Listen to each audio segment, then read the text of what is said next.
समय की बात है, एक बार बुद्ध गौतम ने अपने शिष्य से कहा, किसी भी परिस्थिति में तुम्हें हमेशा कुछ न कहकर सदा खुश रहना चाहिए।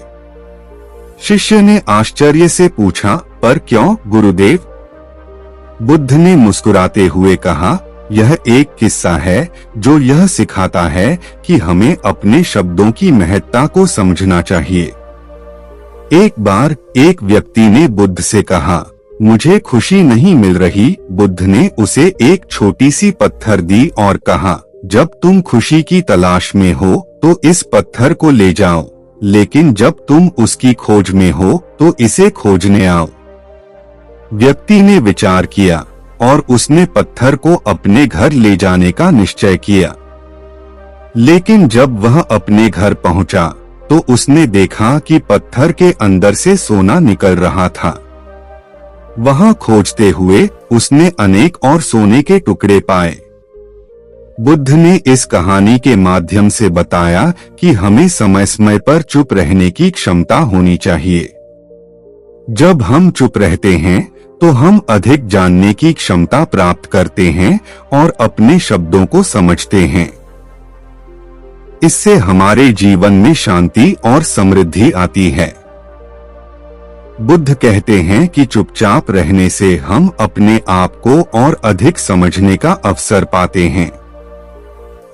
हम अपने विचारों को शांति से समझते हैं और अपने शब्दों की महत्ता को भी समझते हैं। इस तरह हम अपने जीवन को संतुलित और संयमित बना सकते हैं। इस कहानी से हमें यह भी सीखने को मिलता है कि खुशी की खोज में हमें बाहरी चीजों की खोज करने की बजाय अपने भीतर की खोज करनी चाहिए। हमें समझना चाहिए कि वास्तव में खुशी हमारे अंदर है और उसे पाने का तरीका चुपचाप बैठकर ध्यान में लगाना है।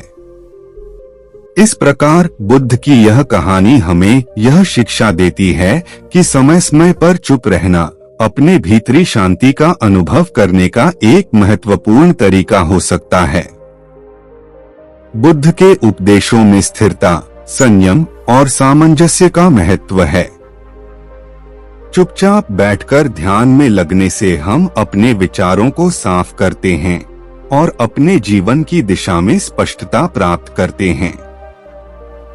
यह हमें अपने अंतरंग स्वरूप को समझने का मार्ग दिखाता है, जो हमें आनंद और संतोष की सच्ची प्राप्ति में मदद कर सकता है। बुद्ध की इस कहानी से हमें यह भी सीखने को मिलता है कि अक्सर अधिक बोलने की बजाय चुपचाप रहना हमें और भी बड़ा बनाता है। चुप रहने से हम दूसरों की सुनते हैं, उनके अनुभवों से सीखते हैं और सामंजस्य को बढ़ावा देते हैं। इससे हमारे संबंध और अधिक मजबूत और साथ होते हैं। इस तरह बुद्ध की यह कहानी हमें एक सरल और प्रभावशाली संदेश देती है, समय समय पर चुप रहें, सदा खुश रहें और अपने शब्दों की महत्ता को समझें। बुद्ध के उपदेशों में चुपचाप रहकर और सदा खुश रहकर हम अपने जीवन को सरल और सुखद बना सकते हैं। हमें यह याद रखना चाहिए कि शब्दों की शक्ति अत्यधिक होती है और हमें उन्हें सजगता से उपयोग करना चाहिए।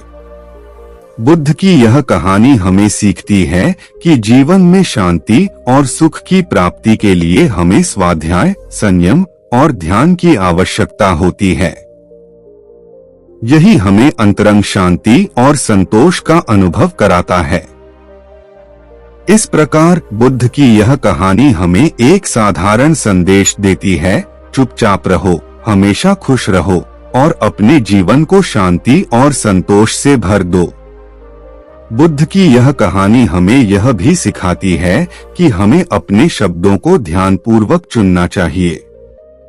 हमें जब बोलने की आवश्यकता होती है, तब हमें अपने वाक्यों को संवेदनशीलता से चुनना चाहिए, ताकि हमारे शब्द दूसरों को न केवल समझ में आए बल्कि उन्हें प्रेरित भी करें। यह कहानी हमें एक महत्वपूर्ण संदेश भी देती है कि सच्चे आनंद की प्राप्ति हमें अपने अंदर ही मिलती है, न कि बाहरी वस्तुओं में।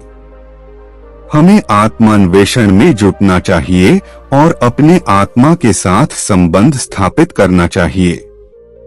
इसी तरह बुद्ध की इस कहानी से हमें अनेक महत्वपूर्ण शिक्षाएं मिलती हैं, जो हमें एक सार्थक और संतुलित जीवन जीने की दिशा में मार्गदर्शन करती हैं।